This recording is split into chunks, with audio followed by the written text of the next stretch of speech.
Il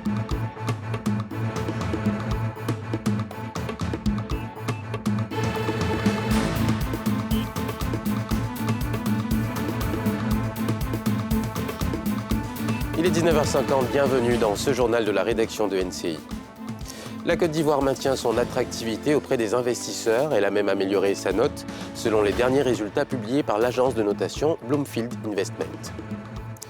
Le secrétaire exécutif du RHDP, Cissé Ibrahima Bakongo, face à la presse ce jeudi pour un bilan des activités du RHDP. On en parle dans cette édition. Au Niger, 6 soldats ont perdu la vie dans une attaque armée alors qu'ils effectuaient des opérations de lutte contre le terrorisme. Mesdames et messieurs, bonsoir. La Côte d'Ivoire demeure un pays attractif pour les investisseurs avec une note de 6,5 correspondant à une catégorie de risque faible. Le PDG de l'agence notation Bloomfield Investment a donné l'information lors de la 8e édition de la conférence Risque Pays qui s'est tenue ce 25 avril à Cocody. Nadia Eja, Chèque Bleu. 6,5, c'est la note sur 10 qui a été attribuée à la Côte d'Ivoire cette année par l'agence de notation financière Bloomfield Investment.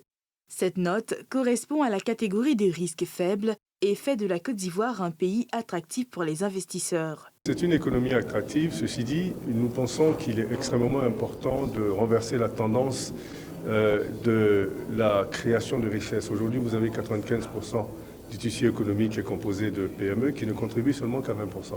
Donc l'idéal, ce serait, pour avoir une économie résiliente à long terme, d'avoir un tissu économique d'entreprises locales qui, justement, contribue à au-delà de 50% de la richesse créée. Donc ça, c'est un des défis. L'industrialisation aussi demeure un défi pour ce pays parce qu'aujourd'hui, le secteur industriel dans le secteur secondaire est seulement à 23%. Malgré la courbe ascendante que suit le pays, des défis demeurent notamment au niveau de la situation sécuritaire, sociopolitique et sur les indicateurs financiers tels que le déficit budgétaire et l'inflation. C'est des défis persistants, mais qui s'améliorent, il faut le dire. Nous avons une inflation qui est en baisse. Nous avons un déficit budgétaire qui se résorbe. Nous avons un endettement qui est modéré. D'ailleurs, les RSE se sont à nouveau améliorés. Et l'État investit dans les infrastructures et fait des réformes pour accompagner l'industrialisation du pays. La note précédente attribuée par Bloomfield Investment à la Côte d'Ivoire était de 6,2 et est donc en progrès cette année. La conférence Risque Pays met en relief les forces, faiblesses et opportunités de la Côte d'Ivoire. C'est également une plateforme d'échange entre les acteurs du monde économique et financier ivoirien et africain. Le secrétaire exécutif du RHDP, Cissé Ibrahima Bakongo, était ce jeudi face à la presse au siège du parti. Au menu des discussions, la vie du parti, l'actualité politique du pays et de la sous-région, mais aussi la question de l'éligibilité du président Laurent Gbagbo et du retour de Guillaume Soro en Côte d'Ivoire.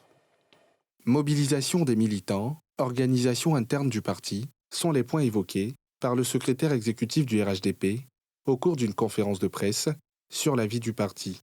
Nous avons récemment procédé au renouvellement des bureaux exécutifs nationaux des structures spécialisées que sont l'UF-RHDP, l'Union des femmes du RHDP, l'UE-RHDP, c'est-à-dire l'Union des enseignants du RHDP, et l'UJ-RHDP, à savoir l'Union des jeunes du RHDP.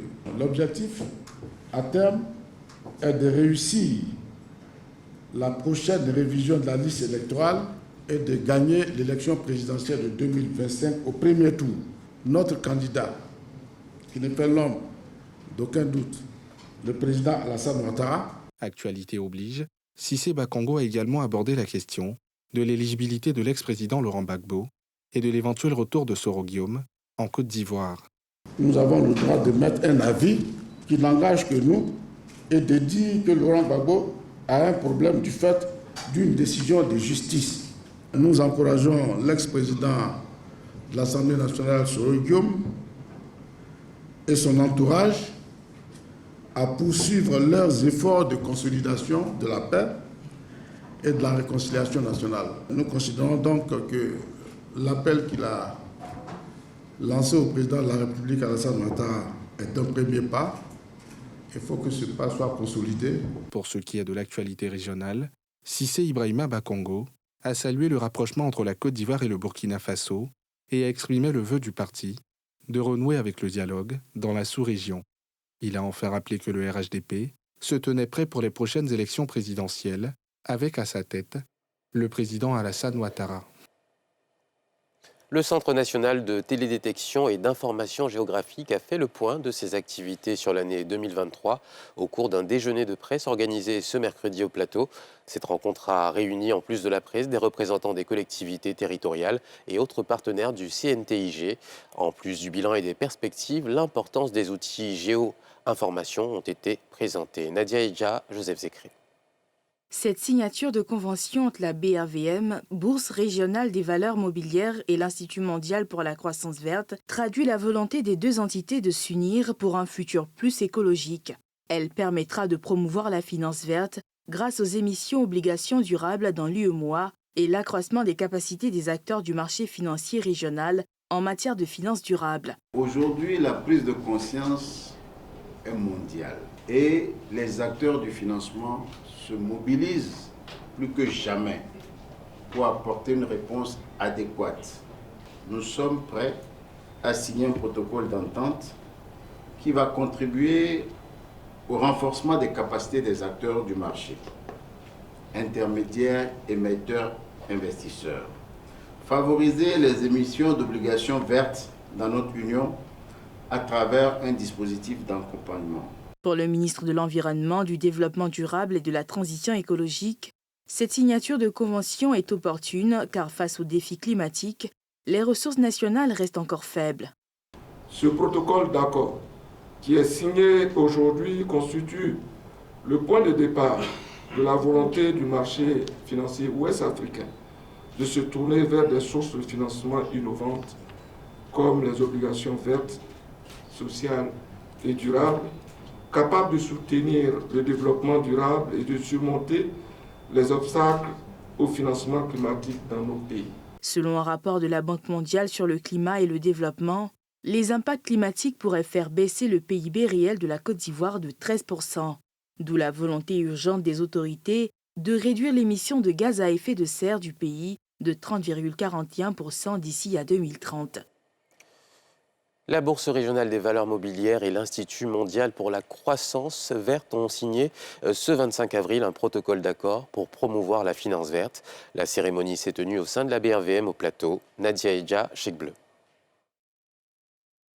Une e-région, PSD, PSDL, des outils conçus par le Comité national de télédétection et d'information géographique, CNTIG, au profit des collectivités territoriales. Pour vulgariser ces instruments de développement, le comité a réuni ses partenaires, prospects et clients autour d'un déjeuner de presse sur le thème « Contribution de la géo-information dans le processus de digitalisation de notre économie ». Nous avons 201 communes en Côte d'Ivoire, donc il faut encore faire la promotion et montrer l'importance de cela pour que les autres communes qui sont un peu réticentes s'inscrivent. Il y a 2 ans de cela, on n'était pas à ce niveau de digitalisation des communes. Et nous pensons que d'ici 2 ans, on peut atteindre que toutes les communes, avec bien entendu tout le mécanisme qui a été mis en place par le gouvernement, que ceux-là aient bénéficié de ces systèmes-là qui va rendre la vie facile aux citoyens, la vie facile à la collecte et ainsi de suite. À ce jour, une quarantaine de villes et communes bénéficient déjà de l'accompagnement du CNTIG grâce à l'utilisation de ces solutions innovantes. Avec les technologies, nous avons la vue sur tous nos sites, les zones, les secteurs, tous les contribuables dans tous les domaines sur le périmètre communal. Et donc ça nous donne une idée et ça ralentit, sinon ça limite l'action de tous ceux qui sont dans la perspective de déperdition de nos ressources. Outre la communication relative à la digitalisation de l'économie des territoires, cette rencontre a permis de faire le bilan 2023 et présenter les perspectives 2024 du CNTIG, la tenue du Salon international de la géomatique, l'adhésion des communes et régions au projet e-commune et PSDL ont été réalisées au cours de l'année écoulée. En 2024, le comité entend renforcer ses acquis et déployer le PSDL dans une trentaine de communes et le PSD dans une dizaine de régions. Les locaux de la Haute Autorité pour la bonne gouvernance ont abrité ce mardi 23 avril la cérémonie de dédicace du livre intitulé « La politique de la lutte contre la corruption en Côte d'Ivoire ». À travers cet ouvrage, l'auteur veut contribuer à la lutte contre cette pratique négative pour l'économie nationale. Nadia Eja.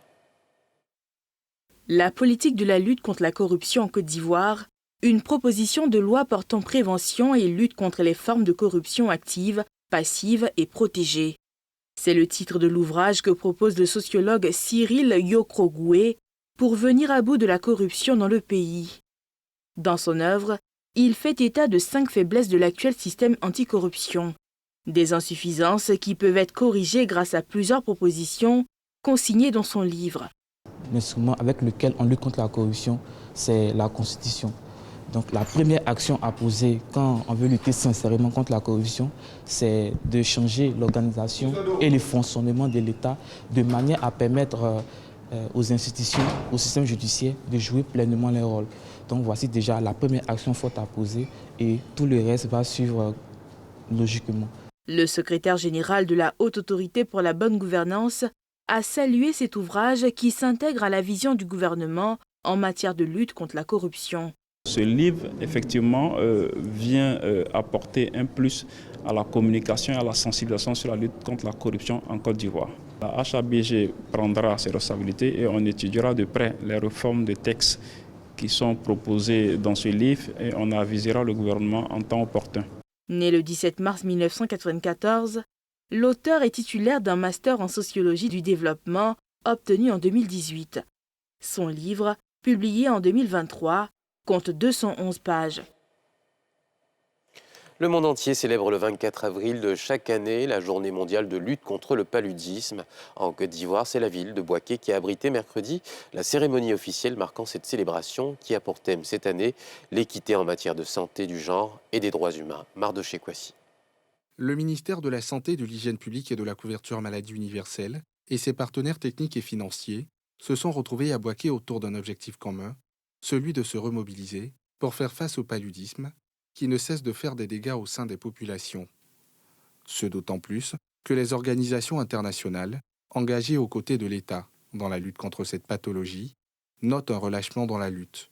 Pour prévenir les décès évitables et espérer atteindre les objectifs fixés pour 2025, il est impératif et urgent de réorienter la lutte mondiale contre le paludisme avec des stratégies qui s'attaquent de manière intégrée aux causes profondes de la maladie et la fourniture équitable des services de santé essentiels et centrés sur la personne. Le gouvernement ivoirien, lui, a réaffirmé son engagement dans la lutte contre cette maladie à travers des initiatives en cours d'exécution et des projets à venir qui visent l'élimination effective de cette endémie. Nous gagnerons la bataille contre le paludisme si toutes les causes de la société ont accès aux différentes stratégies de lutte développées dans d'autres pays. Conscient de l'urgence et de la gravité de la situation, le gouvernement ivoirien ne cesse de mobiliser des ressources au niveau national et international pour l'élimination effective de cette endémie. Ces efforts ont permis de préserver les acquis et de renforcer les interventions innovantes à haut impact. Plusieurs activités de sensibilisation des élèves et parents d'élèves aux techniques de prévention et de lutte contre le paludisme et la remise de matériel d'assainissement à la mairie de Bouaké ont également meublé cette rencontre. 6 soldats ont été tués la semaine dernière par des groupes terroristes lourdement armés dans l'ouest du Niger, une région toujours en proie aux attaques de groupes armés. Ces pertes enregistrées par l'armée ont été enregistrées au cours d'une opération antiterroriste dénommée Al-Almadou dans la zone de Filingué, dans la région de Tillabéri. Pierre Dipomela. L'assaut de l'armée nigérienne, mené le 20 avril dernier, a visé une position de l'opération antiterroriste Tourbillon, ou Al-Mahaou, à Toudon Dimissa dans la zone de Filingué, située dans la région de Tillabéri, à l'ouest du Niger. Selon le bulletin de l'armée, les soldats réagissaient à une offensive terroriste quand 6 d'entre eux ont été tués et 2 autres grièvement blessés. Dans leur fuite, plusieurs terroristes ont été tués en déclenchant eux-mêmes une bombe artisanale qu'ils avaient placée pour piéger les militaires, explique l'armée. Dans la zone des 3 frontières, le Niger fait face aux attaques de l'État islamique au Grand Sahara et d'Al-Qaïda. Dans le sud-est, le pays affronte les djihadistes de Boko Haram et de l'État islamique en Afrique de l'Ouest, deux mouvements nés au Nigeria voisin. Dans l'ouest, les patrouilles de présence et les contrôles ont permis une nette amélioration de la situation sécuritaire, assure l'armée. Et c'est la fin de ce journal, merci de l'avoir suivi. Restez avec nous tout de suite après. Sans réserve, Ali Dirasouba reçoit Stanislas Zézé, le PDG de Bloomfield Investment. Bonne soirée.